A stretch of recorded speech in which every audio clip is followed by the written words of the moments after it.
Dans cette vidéo, on va parler donc cette fois-ci des triangles isocèle et rectangle.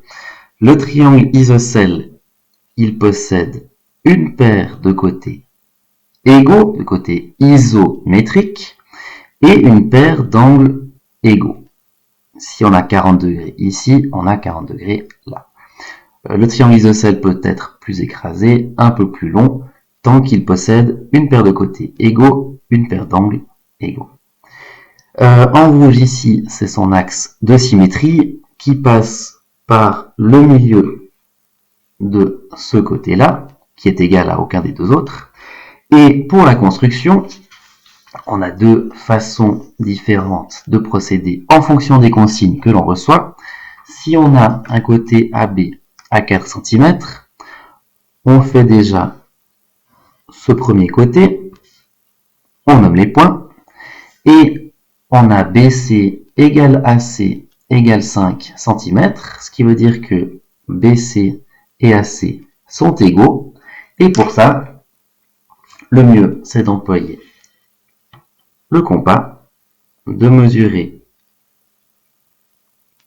5 cm, voilà, et on fait nos deux arcs de cercle, un en piquant sur le point B, l'autre en piquant sur le point A. On relie l'intersection aux deux points qu'on avait déjà. On n'a plus qu'à nommer le point C, et on a déjà fait le premier cas. Deuxième cas, c'est si on nous donne un côté, donc la longueur d'un côté, et au lieu de nous donner un deuxième ou troisième côté, on nous donne cette fois-ci deux angles.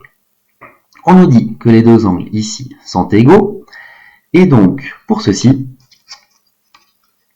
on fait encore une fois notre base A, B, à 4 cm, et pour les angles, on a besoin cette fois-ci du rapporteur pour mesurer des angles de 50 degrés.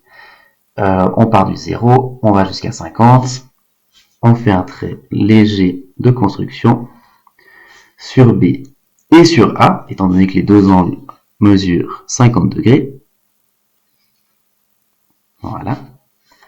On relie et on se retrouve avec une intersection qui correspond au point C. On pourrait le faire encore avec cette fois-ci la mesure de l'angle ici en haut. On va pas le faire, mais on a plein de possibilités différentes. J'en fais encore une pour le triangle équilatéral qui possède cette fois-ci trois côtés égaux.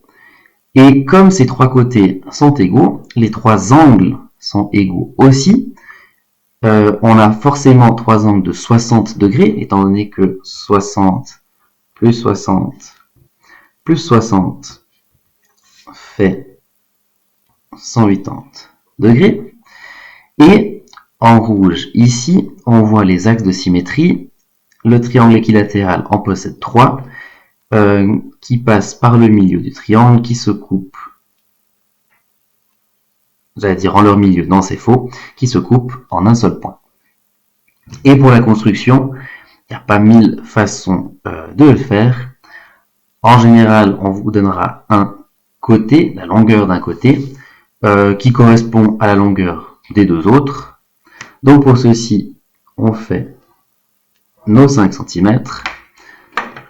On prend le compas pour mesurer les 5 cm. Voilà. On fait nos arcs de cercle et l'intersection nous donnera le troisième et dernier point. On n'oublie pas de relier et on a un triangle équilatéral, ce qui veut dire avec trois côtés égaux. Trois côtés ici, 5 cm.